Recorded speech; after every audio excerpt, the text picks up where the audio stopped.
Even if I'd known what was going on, there was nothing I could do about it. I was totally powerless. I remembered that my whole body was paralysed. I couldn't scream. I couldn't do anything. I had no control over what was happening. It was as if I were a robot and he held the remote control.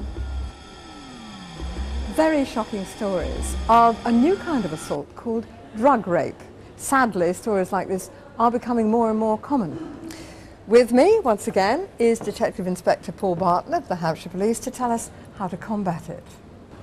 Paul, this is a particularly nasty sort of crime. We're here in a nightclub. Does it take place somewhere like this? Well, it's important to say that the rapes don't generally take place in a pub or a nightclub, but the drugs are actually administered mainly in a pub or a nightclub. And who's doing it? Who are these rapists? Well, it's not what you would expect. It's not someone in a balaclava with a knife. In most of the cases that were reported to the police, the actual victims knew their attacker by way of friendship, association, even a work colleague. So it's someone they know and perhaps trust. Absolutely, quite yeah. confident with. Yeah. And who are the women it's happening to?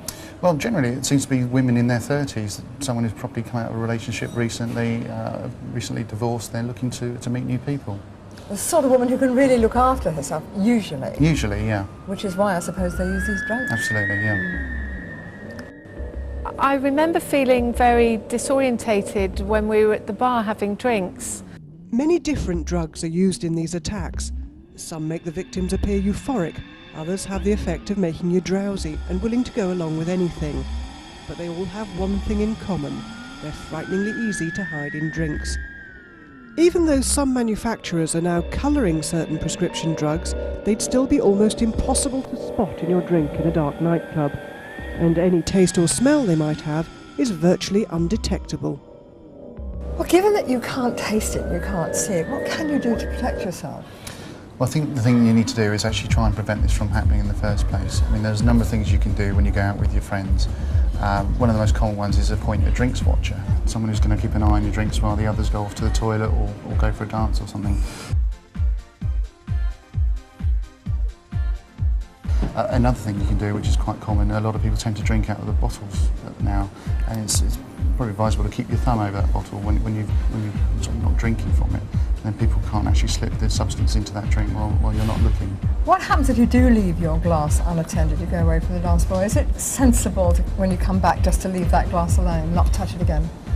I think so. I mean, you can obviously make inquiries with people that you trust, but as you've seen, who do we trust now? If it's friends and it's workmates that are doing these sort of offences, then who do you trust? I would say if you err on the side of caution and get yourself a new drink if you've any doubt that you think your drink may have been tampered with. I mean, another thing is it's quite common that someone, if they're attracted to you, is going to offer you, buy you a drink. We're all flattered by that. But it's like, how well do you know this person? What do you know that they've done to this drink? And so just be a little bit careful when someone is offering you a drink, and perhaps if you don't know them that well. But as you told me that it's often a friend that will do this, even if it's a friend. That's the thing. Be on your guard. I was feeling terrible and I couldn't see properly. I stumbled outside and all of a sudden I was all over the place. Suppose you start to feel strange and you think it might have happened to you. What can you do? I think the first thing you need to do is identify a friend that you've got complete trust in and then confide in them as to what you think has happened to you. Most of the time, these victims will not actually realise that they're under the influence of these drugs. So it's the friends we're asking to actually keep an eye on each other. The important thing is that these people will probably act a little bit more drunk or a little bit more excitable than they normally would after just a couple of drinks. So it's important that people keep an eye out for those sort of behaviours.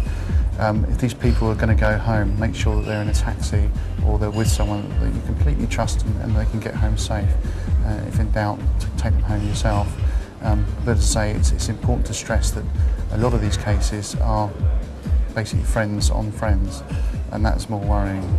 And what happens if the worst does happen? Do people remember much about the attack afterwards? Unfortunately not. I mean, that's the worst thing about this actual offence, is that they may never remember. It just may be little snippets that they remember. They may remember being in a car. They may have got a picture of a bedroom, for instance, that's just alien to them normally. It's these little bits of pieces of information that they will gradually get back through their memory. That must make it very difficult for you. Fortunately, we're getting more clued up with dealing with these people now. When they do come in, if we recognise that what they're trying to tell us is that they've been drug raped, then we will take samples from them so we can at least try and see if they've got any of these drugs in their system. It's a very sad world when we have to hand out this sort of advice, isn't it? It is, yeah, very sad. But the moral is prevention's better than the cure. Yeah, absolutely. Yeah. The act of rape in itself is a terrible violation, but for that rape to take place when you've been stripped of all your powers of self-control, it's all the more harrowing.